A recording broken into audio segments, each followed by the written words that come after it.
Hey, it's the old man here, and we got sunshine, and man, it's nice. Got the good furniture. Um, Even got my shades, and I got a treat for my lady friend.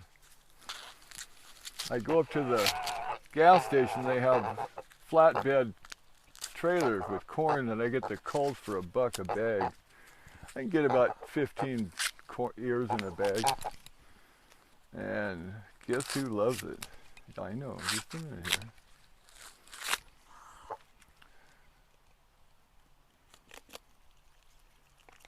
Yeah, she can put it away. That's right. She must be embarrassed to eat from my hand. Okay, here, you can have it right there. Um, so yeah, nice sunny day. Good furniture. Got the lady here, so it's story time. And this is part 2 of Goodbye Old Friend. And you'll never guess what happened. Over a month with no cigarettes. Thank you. Thank you very much. Um, yeah, it just got to the point where I'm wheezing. It's not good. As much as I like it, it's not worth dying over. Um, I just watched no, it was just a picture I saw on the internet of a lady at her 90th birthday, I suppose. It had a cake with 90 on it, lighting a cigarette off the candle. And I thought, God bless her. She just figured, screw it, I'll see what happens, and she's still kicking. Like I said before, I've known a couple people that smoked for 50, almost 60 years and then died of natural causes. But it's best to leave it alone. Um, I got my notebook here. Mm. Yeah, I remember doing videos and happened to drink because my couldn't clear my throat. Um, yeah, I pushed it too long, but I'm good. Oh, one last thing. No, maybe not. I'm not out of the fire. A guy told me, Dr. Chris, try some Zyme, Z-Y-N, I think, Z-Y-M.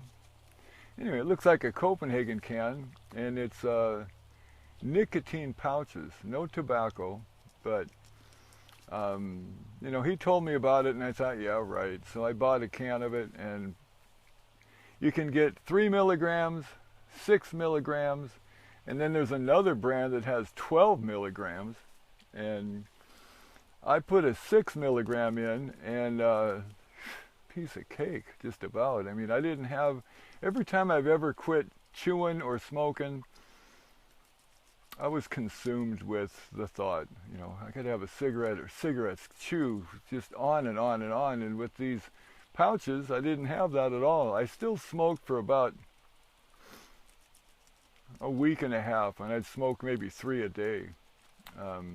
And it was just out of habit. I didn't enjoy them. In fact, the last cigarette I got, I smoked, was a story in itself.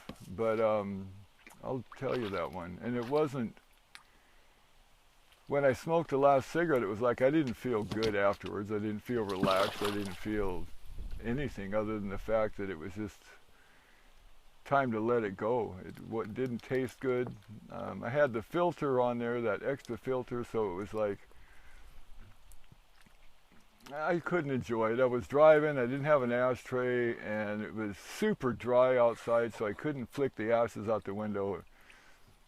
Excuse me, on and on and on. But yeah, I'll tell you that story too, about my accident in my new RV I got. Um,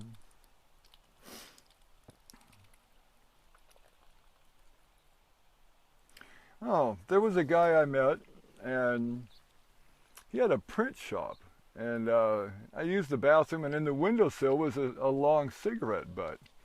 And I didn't say nothing. The next time I went there was a different long cigarette butt, and I go, "What's up with that?" And he goes, "Well, I love cigarettes, and I couldn't quit." So he says in the morning he takes a couple hits after breakfast, and then at lunch a couple more hits, and then after dinner the long butt that he savors. And I said, "How long you been doing that?" He said, "Oh, 2 years, I think." And I thought, I wish I could do that, but it's not in the cards. I couldn't do it. Well, I was, but yeah, it's been over a month now without any cigarettes, so I need to just let that go. Um, uh, Using matches with cigarettes. When I'd go buy a pack, they're $10 a pack up here. $10 a day. That's damn near. That is car payments. So that's better. And the Zymes, I think, are $5 a can that lasts me 2 or 3 days, easy. But when I bought cigarettes, I always asked for matches. It's old school, and some stores don't give you matches with the cigarettes. It's that cheap. In some stores, if you bought 2 packs, they'd give you 1 book of matches. But anyway, I liked them. To me, it reminded me of as a kid. And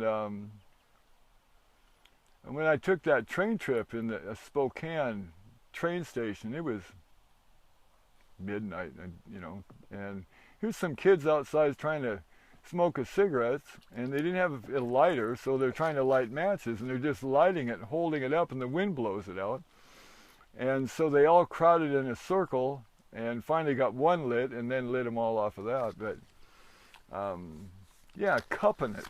You light a match with the match in your hand, kind of like this, and cup it. And many times it was my last match, and I wanted a cigarette, and the wind's blowing. It's like, man, you got to make sure it works, and it did. You can hone your skills and be pretty good at it. And the sulfur hit. It was the kids and grandkids said, "Well, Grandpa, you got to watch. There's, poison in those matches, and you got to be careful." I said, "You don't think I learned about that a long, long time ago?" It's like, if you lit a match and lit it right off to the very first thing, you got a sulfur hit. We called it. You could taste it. It was terrible. So you'd light it and let it burn for half a second, I don't know, until all that stuff's gone, and then you can take a healthy drag.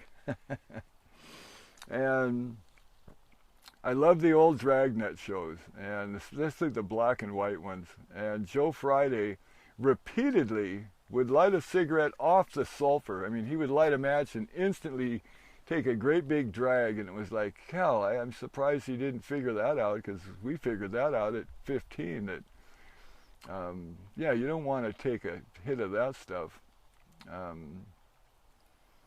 Yeah, and then the whole match story. Yeah, before lighters, that's what you use, and there's a numerous jokes about it that my grandkids and my kids never heard. Hey, you got a match? No, not since Superman died. Hey, you got a match? Yeah, my farts in your breath.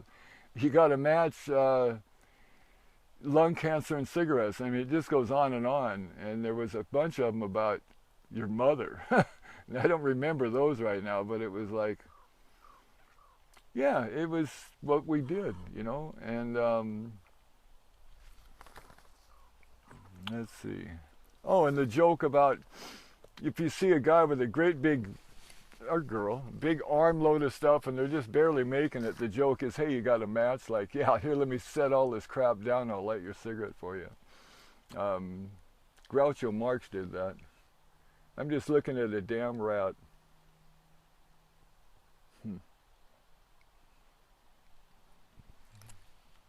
I'll get him. Yeah, anyway, we got more to deal with. Got a match, using matches, old school, about smoking OPs. And the guy that smoked 1 cigarette a day. Oh, no chicks. I wanted to videotape the mama hen with the babies, and something got them twice. She had sat on a nest, and I never picked her up to really. I saw one chick one time, but it was like all of a sudden they're gone, and I don't know if a weasel got them or what, but it was like, I was bummed because, yeah, I wanted to tape that because they have the mama has a sound only when she has babies like that. Yeah, maybe next year. I did it. Matches, old school, free with a pack, cuffing it. All those smokers and 90-year-old.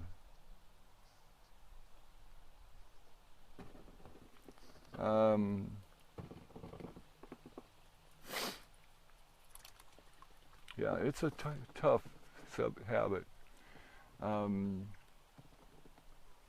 Yeah, it's ingrained just about. Yeah, some guys told me years ago when espresso first came into being, when it first became popular.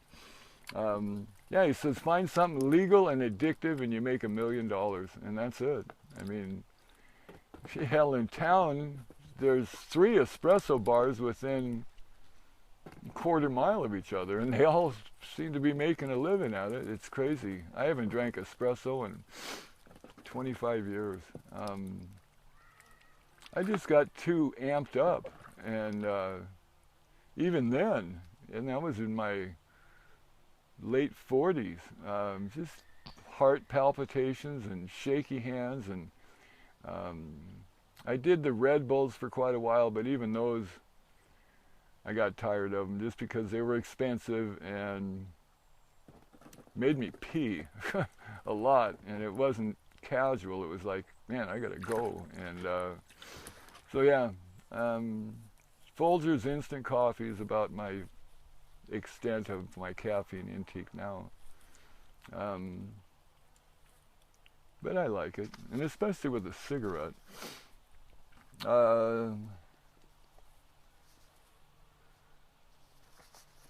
Cuffing it. The dreams.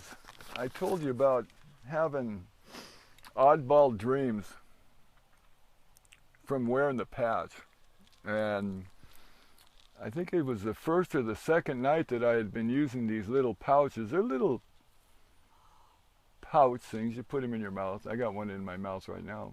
And so I went to bed, and it's going to be a whole different story. This dream that I had, it was so vivid and so detailed and so unlike any normal dream. But the gist of it was a New Age weekend retreat or something. And it was in this town that was on the water, and, you know, old boats and maybe fishing town or something like that. And the retreat was inside this great big warehouse that was crudely built. I remember the floors were like big 4x10s or something, and rough, and the walls were very basic building design. But I'll tell you about that. It was interesting enough. I took notes. I got up the next morning. I thought, I got to write this all down because it was, yeah, it was cool. And I really haven't had a dream like that since. So it's the way it goes, I guess. So yeah, I'm sitting here in the sun breaking a sweat. So the old man will be back. I want to tell you about this old RV I bought, and about that dream, and the train trip, and all the other stuff. Yeah, man, I am thankful that I gave it up. My plan is, and Dr. Chris told me that he he used the 6 milligram ones, and then he broke it down to the 3 milligram ones, and he goes, I've been doing that for a couple years now. And I thought, if I could get it down to that, it'd be good. Because it's, yeah, once you got the habit, it's good medicine. I said it in the other video. It's a very good mood stabilizer, a good antidepressant, a good overall habit. Oh yeah. There's a song, "All the Money in the World Spent on Feeling Good." I'll have to dig that up and see if I can find it. So I'll be back, and enjoy the sunshine wherever you're at. The bug thing, it's apparently in Skagit County there's enough cases that you got to wear masks when you go to the store, and a lot of people are angry about it, and they feel like they don't want to be told what to do, and on and on and on. But you know, I reluctantly got the Madonna shot, I guess, and I don't know if I mentioned it last time that my grandson, who was here all the time, he got it, a mild case of it, and I thought, man, this is too close for me, so I got my shot, and then I got a shirt-tail relative who refused the shot. His wife had got one, and they both got sick, and she had a mild cold, and boys and girls, he's in the hospital fighting for his life. So get the damn shot. You know, I mean, they did it with polio and chicken pox and all this other stuff. I didn't want to be told what to do. As so many other people, but damn it, it could kill you. And I hope this guy can shake it, because it's not good. Healthy guy, worked all the time, but it's not good. So with that, stay safe.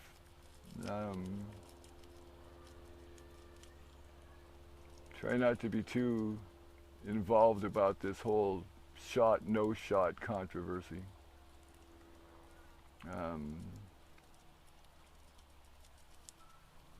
Yeah. I gotta clean out Lady's pen. I'm sitting here looking at it, and within a few days there's hundreds of baby mosquitoes floating around, swimming around. Yeah. Rats, mosquitoes, life is busy. What do you think, Lady?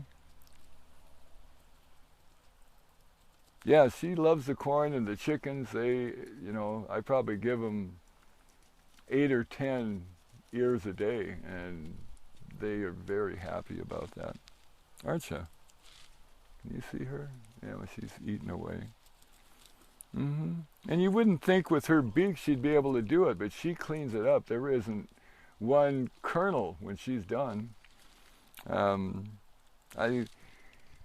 leave them in a bag at the other end of the pen, and I went out there to feed him, and Belle was with me, and bam, she got a rat, and his body was this big, and she is a killing machine. A couple of shakes, and man, that's it. He's done. She didn't eat it. She has eaten him whole, just tail and everything, just swallow it down. And from what I understand, that dogs can digest uncooked bones, but cooked bones do get stuck in their intestines and stuff. So a little unknown fact you maybe you didn't know about. So, and another thing, take care, stay safe.